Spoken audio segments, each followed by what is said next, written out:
and I'm meeting with them tomorrow. Okay. Yeah. Marty McGuane got the job for the sprinkler system and the fertilization. Yeah, that makes a lot of sense. I think it does too. He needs to turn on the water from the lake too, so we can irrigate. Well, there's a little problem there with the electric. We've got to figure out what he's got to do first, which I think they mowed over all the wires the last time, not probably for the pump, but for the irrigation system. Jeez. Wonderful fall cleanup. He cleaned up really well. Yeah. Hi, Mom. That's Bruce. Yeah. How are you, Bruce? How are you? Good. That's Very good. Yeah. Do you want some apple crisp too? Don't give him my apple crisp. What kind of apples do you use, Kathy? Oh, if I can get Cortland, they're my favorite. Yeah. Put in there. But today I'll take whatever they get. You know. Your mom tell Dad if he wants to swing by, I can cut his hair. Tonight? Yeah, after this. Oh, good. He sure needs it. But you're not cutting mine, even though I need it. Okay. Or actually, if he reminds me, I could potentially swing by your house too, whatever's easier.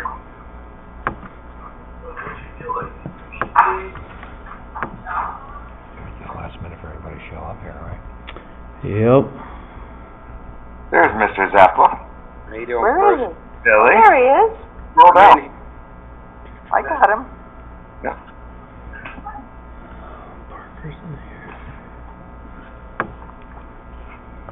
Hey, Kathy, Yes? why don't they play the hymns on the Congregational Church as they have in the past? Have you noticed that? That's nothing now. I haven't heard of him yet. It must be because I live here. I don't know. Well, they used to have it on the hour. I mean, they play 4 or 5 hymns, which I thought were great, but all of a sudden now we don't hear it. No. Nope. Right. But you know it's almost 7 o'clock because the bells just went off again. So.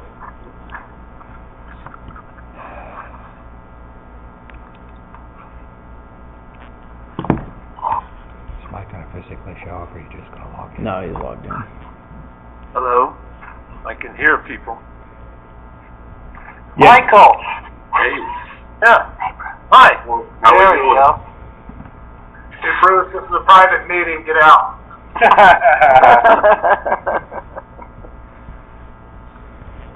All right. Jim, do you want to call it to order, and then we'll do a roll call on members present? Sure. I'll call this meeting to order. This is the Town of Summer, is the annual budget for the fiscal year 2020 and 2021. My name is James Persano. If you guys want to introduce yourself, we'll go around the... I don't really know who was here. I just need to know which members of the Board of Finance are present. Okay. Sound off. Kathy Devlin is here. we'll call a name and they can say, Yeah.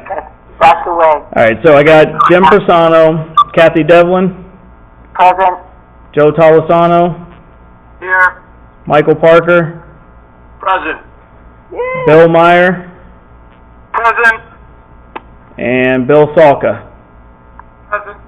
Alrighty. hey, Mr. Chairman, we have a quorum. I will be muting everyone. Mike, I will unmute you right afterwards so you can begin the presentation. Alrighty.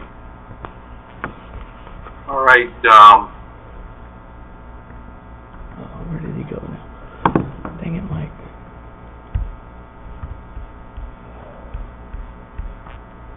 Michael, you're muted. where's the mute button? Am I still I muted? just unmuted you. You Okay. disappeared on my list, sorry. All right. I'm Michael Marinaccio. I'm Chief Financial Officer of the town. I'm acting on behalf of the Board of Finance this evening, and Brian Wissinger, our Assistant Finance Director, helping to facilitate this remote meeting. All members are in remote attendance. Our circumstances are unusual this year. We're operating under COVID-19 executive orders, And so we hope that this virtual program is helpful in letting you understand the nature of our budget. Board of Finance would like to thank you for attending. It's always good to know that individuals like yourself are attending and are responsive, and the government needs that type of activity on your part. This evening's agenda will include a presentation by the Superintendent of Schools on the Board of Education budget. Our first selectman will handle the town budget. Brian Wissinger, our Assistant Finance Director, will cover the overall budget, a revenue picture, and some peer comparisons.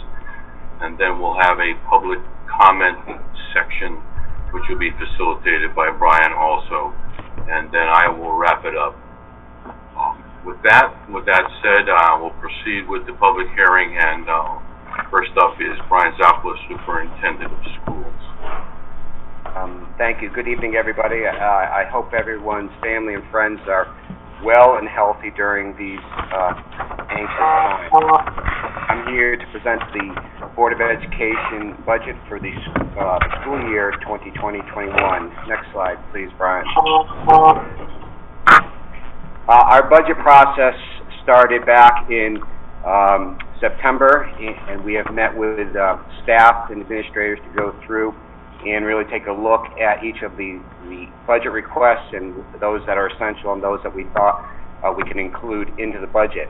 This year is the first year of us implementing our strategic plan of action, which is a plan that has been developed that serves as the roadmap for the next 5 years.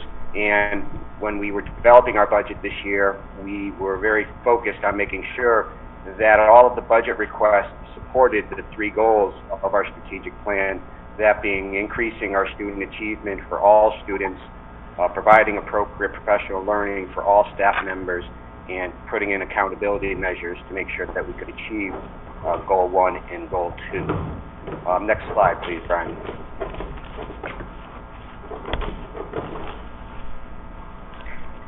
As we started going through the budget process, keeping in mind the goals of the strategic plan, we did create 3 budgetary goals that shaped the development of the budget.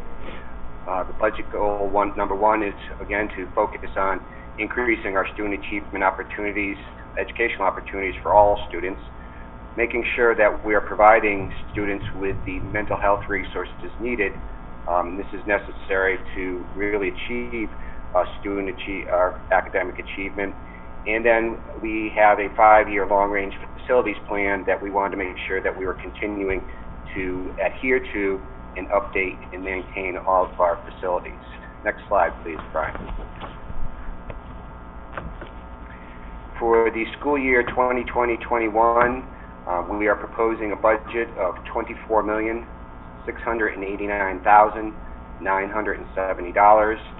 This represents an increase from the current year budget in the amount of $805,833, which is an overall increase of 3.337 compared to the current year's budget. Next slide, please, Brian. Taking a look at some of the major categories that we have in our budget, we really try to break them out into 2 major categories, that being our contractual obligations and some of our programming needs.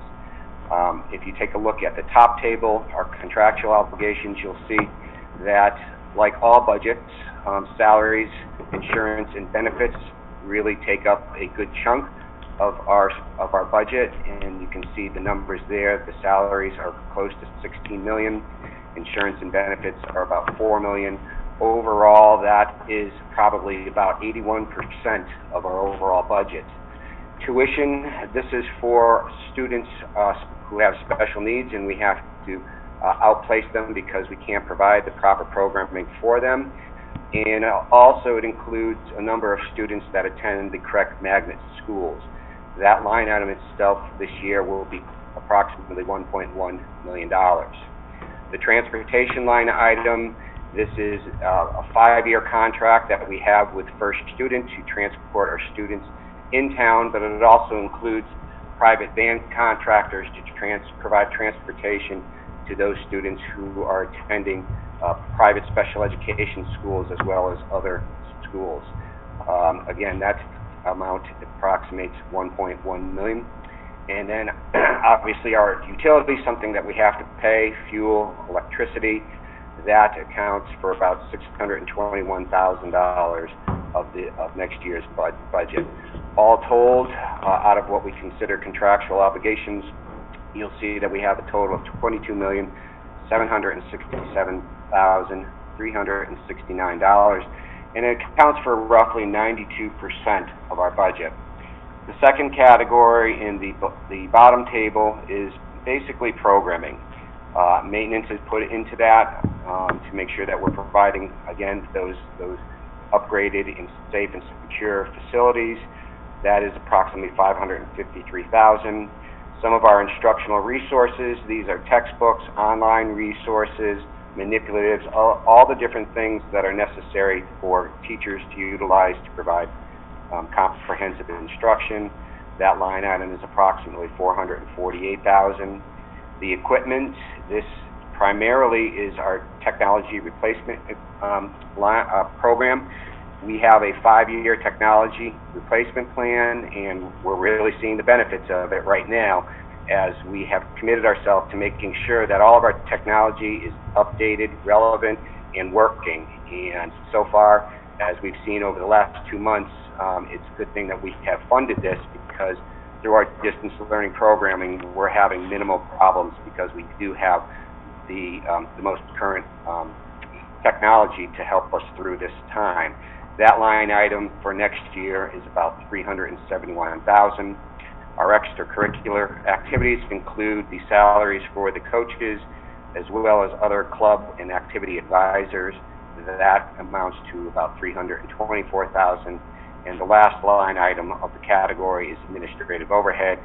That is about $224,000. So for the programming major category, we're looking at about $1.9 million, which is approximately 7.8% of our budget. Next slide, please, Brian. Taking a look at what are some of the significant impacts that are driving that $805,000 increase that I had in the previous slide.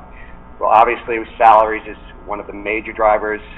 We have 5 bargaining units that we have negotiated salaries as well as general wage increases each year. This year, because of those general wage increases for the teachers, custodians, nurses, paraeducators, and secretaries, we will see an added amount of $416,406 to the budget. Our insurance and benefits, we went out to bid earlier in the spring to really see if we could lock in a better rate. We were getting some very, very high rates that we weren't satisfied with. We were very successful in bringing those rates down significantly, but as with healthcare, it normally goes up every year. So this year, through the bid process, we saw a contract that is going to increase our premiums by $208,700. As far as tuition, there is a there is a slight reduction in this line item, which is unusual for tuition. But we did identify some services that we're not going to need this year, or next year, so we were able to reduce those out. So you see a $20,000 reduction there. Excuse me. As far as our transportation costs, again, this is a contract with First Student that is locked in over 5 years. I believe we're in year 3 of the 5-year contract.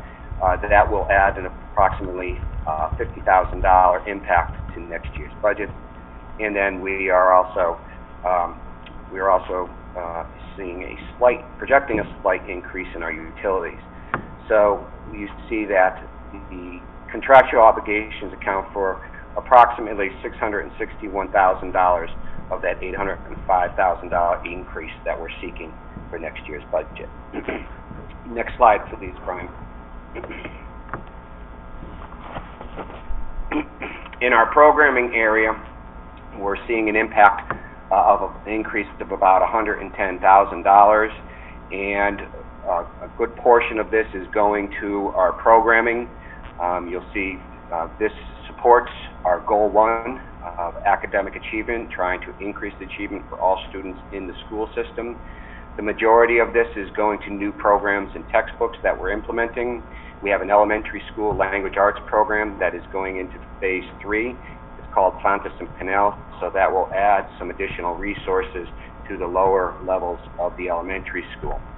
We are also, this year, we have piloted, earlier this year, we piloted 2 math programs at the elementary school and the middle school, and the staff have selected those, so we will be implementing those next year, which also adds to that $81,000 cost.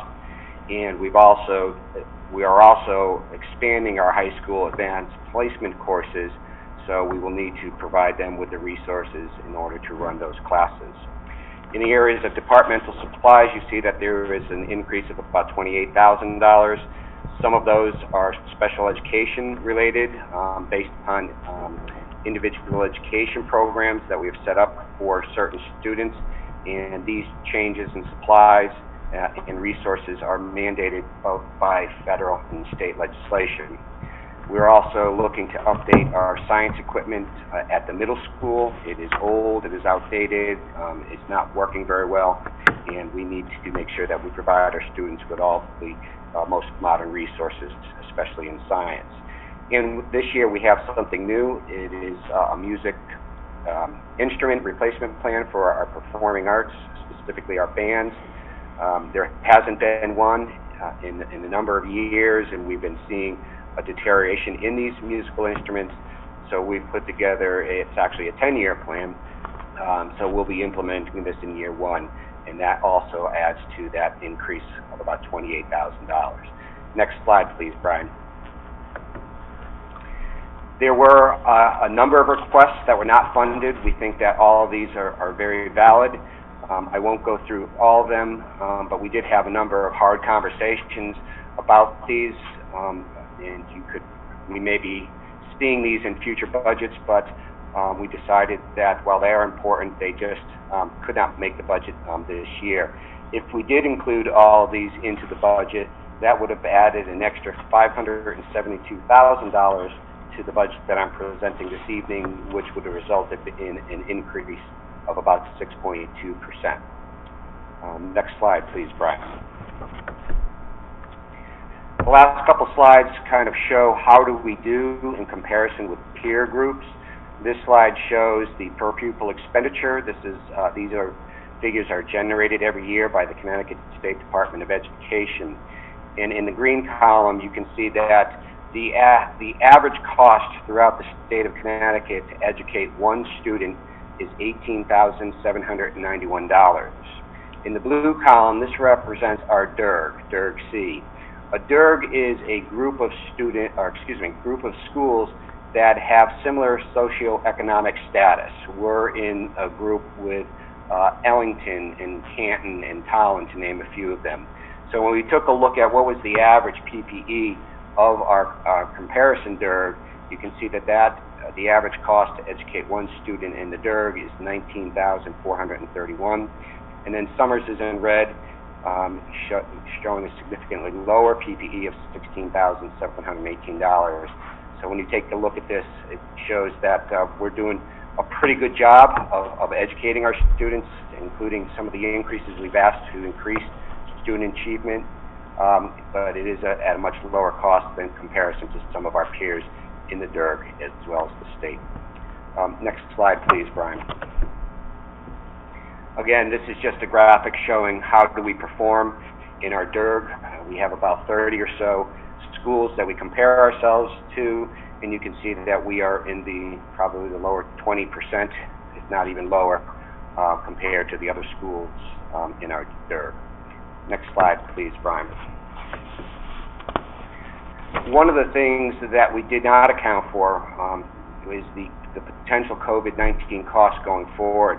And we don't have numbers on these, but as we started trying to plan for the future, we started identifying where there would be other costs. We may see some health insurance increases as people, spouses of our teachers may be laid off and be forced to come on to our insurance policy. So we could see some insurance increases there. Retirements, which generally lowers your costs, and it will, but there are some extra costs that are written into buyout clauses in some of our contracts. We also, when we took a look at those teachers that were eligible for retirement, we saw that a number of them were in what we call a durational shortage area. That means that there are not teachers to hire tech ed, math, science. So we may have to be forced, where we would normally bring in teachers at a lower salary, have to bring them in at a higher salary just because we cannot find people to fill those positions. We will be having an expanded summer school in response to the COVID-19. We're making the final plans on that. We are hoping that we will get enough staff to run it, and we will offer it to all students in the school system. But again, we did not have budget for expansion of our summer school this year. We will be increasing our custodial hours next year to make sure that we have enhanced sanitizing throughout the school year. We also know that we're going to need to make significant increases in health, wellness, and PPE supplies. We anticipate that some of our providers, the private schools, may increase their tuition because right now some of their contracts are not being honored by some of the school systems, so they're losing significant money. In order for them to stay in business, we anticipate that we would see a higher tuition increase than we anticipated when we built this budget. We also may see increased out-of-district placements. This is a really tough time. Distance learning does not work very well for special education students. We're fearful of some regression, and that might lead to increase of our district out-of-district placements. We know that we're going to have to provide additional remedial services, such as extended tutoring services, again, because the distance learning, while we're doing a great job with it, it's not going to meet all the needs of all the students. If you listen to the news, today the CDC announced that they think that this is going to come back in the winter, and it could be even stronger and worse than it is. So we have to prepare that we will be out again for a prolonged distance learning type of teaching scenario. So we're going to have to invest in some more distance learning resources to make sure that we can provide programming for our students. And then we have to take a look at classroom setups. If you're seeing some of the social distancing protocols, they're saying that you need to spread out the classrooms. That's difficult because we're overcrowded especially in the elementary school as well. So we're going to have to look at how can we better accommodate social distancing in a school classroom setting. So there's nothing tried and true in all this. Again, this was us just trying to project out what future costs may be next year that have not been included in our budget because of COVID-19. Next slide, please, Brian. And the final slide is that we do have significant cost avoidance scenarios and initiatives in the school district that help lower our budget requests every single year. Some of them are, next slide, thank you. Some of them come out of us trying to be aggressive in our contract negotiations. We have made medical insurance plan changes, which will result in a significant saving over the life of the contracts. We've been increasing our medical insurance premium share for our bargaining units, and then we have grandfathered all of the pension plans for the non-certified staff, so that we will be seeing a small cost avoidance this year, but as we go forward, that cost avoidance will grow and grow. We have a number of energy conservation initiatives that we've been implementing, both in lighting and HVAC controls.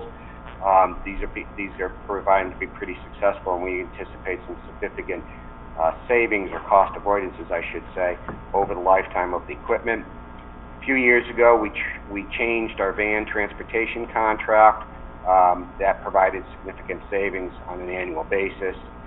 A few years ago, we also changed our medical insurance provider, which can be traumatic to people to have to switch from one provider to the next, but in 1 year we were able to save $200,000. I think one of the most important cost avoidance is our specialized programming at the elementary school.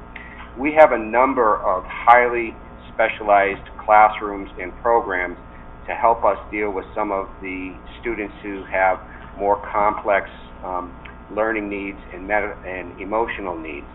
And teachers do an incredible job there. And we identified those students and we said, if we did not have these programs at the elementary school, we would have to be outplacing them on an annual basis. And when we took a look at which child would probably go to which school, we calculated that we would be adding an extra $1.8 million annually to our budget. So that's just a shout out to the special education department and those teachers and staff at the elementary school that do an incredible job of keeping those kids in the school and providing them with a great learning program. Next slide, please, Brian. Again, thank you for your time. I hope in closing that, again, everyone stays healthy and well. And Mike, we'll hand it back to you right now. Okay. Thank you, Brian. Now we'll have Bud Nord, First Selectman, do the town budget. Bud? Thank you, Mike, and thank you for the opportunity to present the proposed fiscal year 2020-21 budget for the town. Slide 1, Brian.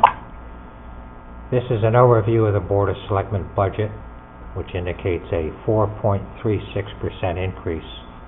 Proposed budget of $8,315,689, or an increase of $347,238. This budget has been revised and reviewed and scrubbed many times with all department directors. The proposed budget is financially sound and keeps our community safe while maintaining existing facilities, infrastructure, and maintaining the quality of life without cutting essential services. Next slide, Brian. This slide shows the budget drivers and their impact on the budget. These drivers represent $244,457 of the total increase of $347,238, or approximately 70% of the proposed 2020-21 budget. Highlighting salaries and benefits represent 61% of the total increase in the budget. As noted, we added a full-time employee in fiscal 2020 with the reorganization of the Recreation, Senior Center, and Social Services Department. Health insurance, the $87,628 increase, is because we added 2 full-time employees compared to the 2020 budget. There is a 0 increase in our monthly premium cost for health insurance. We're now part of the state program where we enjoy the benefits of a larger pool of employees that spreads out the cost, and we get the benefits from that. Next slide, Brian. This shows the expenses by function. I'd like to highlight public safety, which includes police, fire, advanced life support, emergency management, and state police, and it represents 22% of the total proposed budget and 30% of the increase of the $347,000. Recreation and Leisure Services, we reorganized the Recreation Department and the Senior Center, thus improving productivity, service, and expanded programs while saving money. Health Services, Social Services, we created a new department in response to the needs of our citizens, and they have played a significant role during the current COVID-19 crises. Next slide, Brian. Shows the expenses by category. Of note, as I indicated before, salaries and benefits comprise the majority of the proposed budget and represent 61%.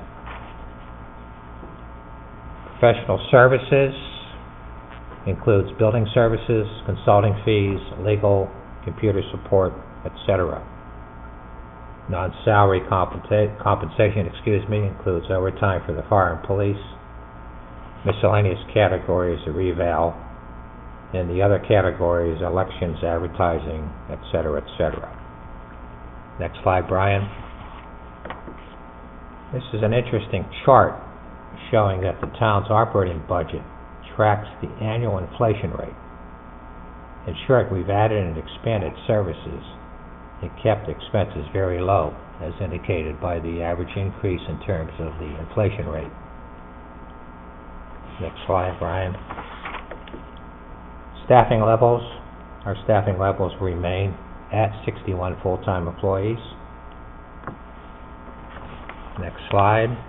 This slide shows the increase of full-time employees over the last few years, and it's due to the addition of 2 school resource officers for the schools, a mandate for the advanced life support system, and the paramedics staffing that, and the addition of the social services personnel and the corresponding reorganization. In summary, the town is extremely well run thanks to our dedicated and professional employees. We've added a social services department. We've expanded and improved safety measures at the library and the schools. We've added 2 school resource officers. We've added an advanced life support system staffed by paramedics on our ambulances. We've expanded our ambulance fleet. We've reorganized our recreation department and the senior centers. We expanded our recreation offerings. We organized our emergency management function, financed a $10 million bond package at extremely competitive interest rates, and we've kept our tax rates low while increasing our general fund balance. In short, Summers is in great shape from a financial standpoint and is well positioned to weather short-term economic dislocations. I'd like to acknowledge and thank all of our town employees, the Board of Finance, and my fellow Board of Selectmen colleagues that have contributed to our success, never more so than our collective and individual responses to the current COVID-19 crises. Thank you for the opportunity to serve our town. It's been my honor to do so. Thank you, Bud. Brian Wissinger, our Assistant Finance Director, now will go over total budget. Alright, so now that we have seen both parts that make up the majorities of the budget, we'll add in the 2 additional pieces, which are debt service and capital. One thing you can notice here is that debt service isn't increasing over last year. It is flat. The total budget, expenditure-wise, is up $1,203,071 over last year. The capital budget is up 20%, from $250,000 to $300,000 to fund additional needs within both the fire department and at the Board of Education. Our debt service history over the last 10 years, we have slowly been on a downward slope. Back in 2018, we were authorized at the polls by the citizens to issue new bonds.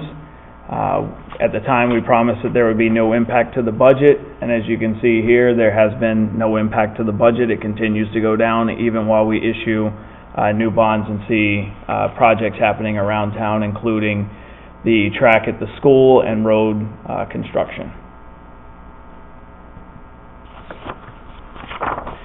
Our revenues are up slightly from last year to this year, with an increase in state aid, 1.32%. There's also been moderate growth in the grand list to increase property taxes by $200,965. You will notice here that there's been an increase in use of fund balance over last year. The Board of Finance felt that during the times that we are in, that dealing with a tax increase without giving the general public the ability to speak or vote on it was not something that they wanted to do. So they instead decided to fund the budget gap that was proposed with the use of fund balance, making for a level budget for the year. Here our local tax revenues are going up slightly. This is again due to moderate growth in the grand list. We are in the middle of a reval currently that will be in effect with the next budget cycle. As you can see at the last reval, everything was a sharp drop, and since then there has been growth again.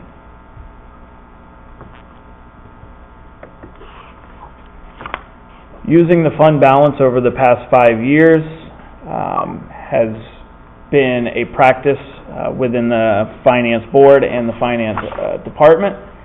We have used this to mitigate a total of 3.64 mils of property tax increase over the last 5 years.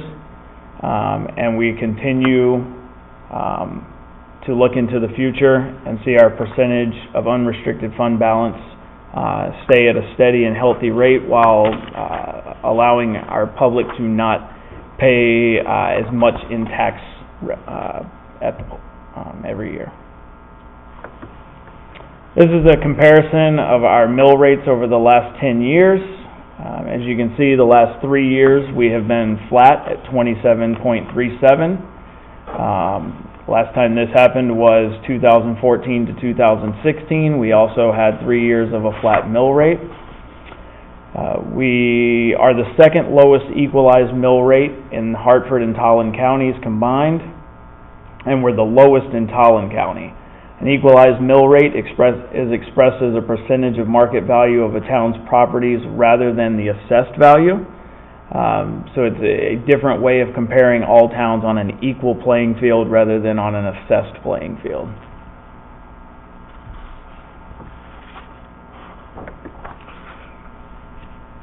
So with that, we will move into the public comment section. I will go through this. We do have a one pre-registered person who will be able to speak first.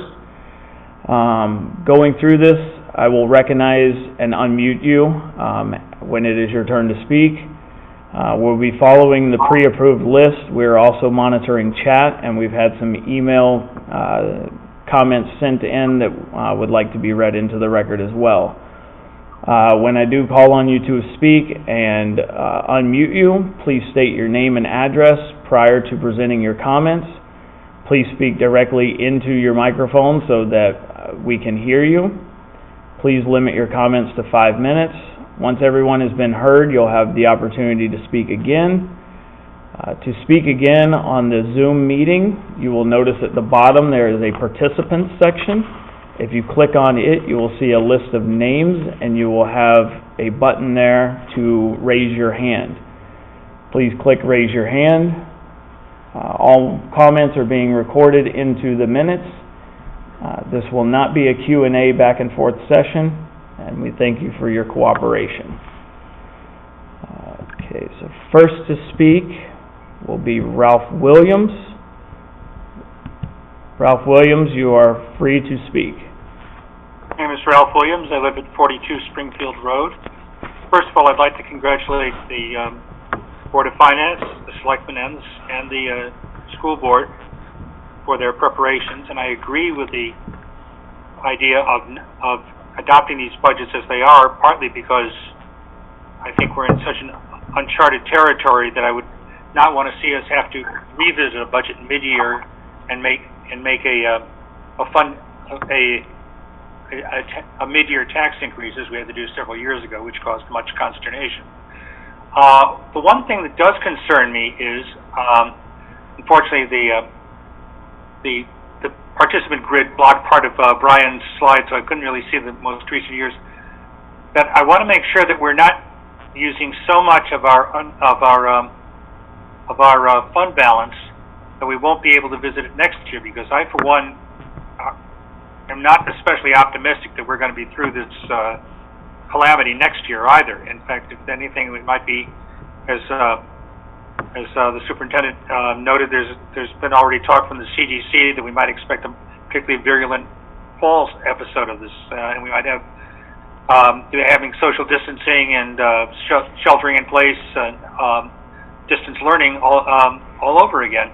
So I want to make sure that that there'll be enough money left there in that fund balance, that if we come back looking at a similar situation next year, we'll still be able to keep the burden on the taxpayers comparatively low. I had heard some talk at some point that we might be looking at the possibility of having to increase taxes 2 or even 2.5 mils down the road. I'd much rather have a graduated increase earlier than to have somebody get a punch in the gut later on.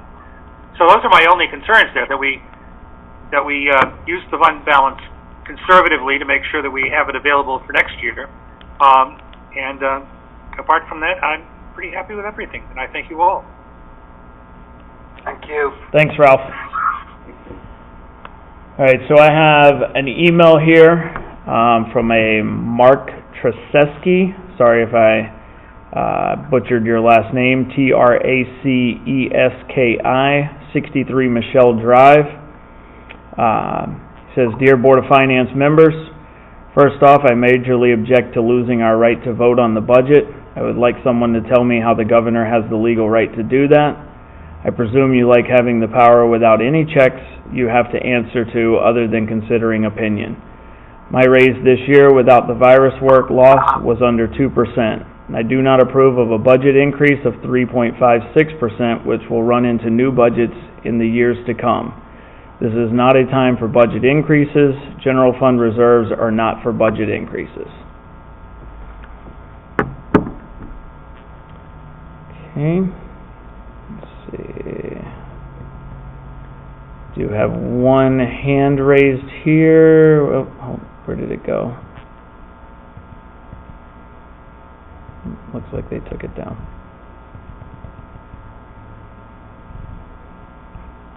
Okay. If we're not seeing, I don't have anything in the chat, and I'm not seeing any hands raised. So with that, I think we're all set. Mike, if you'd like to wrap up. Sure. So our remaining budget schedule now has been modified by COVID-19. The governor, in his Executive Order 7I, empowered the Board of Selectmen to authorize the Board of Finance to adopt the budget and set the mill rate. So in order to follow that and follow those steps, we're going along with the original charter dates, which would be May 5th and May 12th, that follow the public hearing. So as we move forward, after this meeting, after this public hearing this evening, the Board of Finance will meet in a special meeting, and they will vote to either send or not send the budget onto the Board of Selectmen for their vote. On May 5th, the Board of Selectmen will hold a special meeting to authorize the Board of Finance to adopt the budget and set the mill rate. And then 1 week later, which would have been the referendum date, the Board of Finance will vote to adopt the annual budget and set the mill rate. And it's very clearly stated in the executive order that the budget shall be adopted without holding votes or complying with in-person budget adoption requirements, town meetings, and referendums. So, again, it's extraordinary times, as Ralph has said, and it's true. So we've had to adopt the process this way. We've tried to communicate with the public on this, give you the opportunity to comment here. If you still have questions after tonight and comment, please you can either email myself or Brian, or Brian Zappa, the superintendent. You can know that your emails will be passed on to the chairmen to the first selectman and the selectmen, and to the Board of Finance. And then we will have an online version of this meeting's presentation available for you for review or re-review on our website.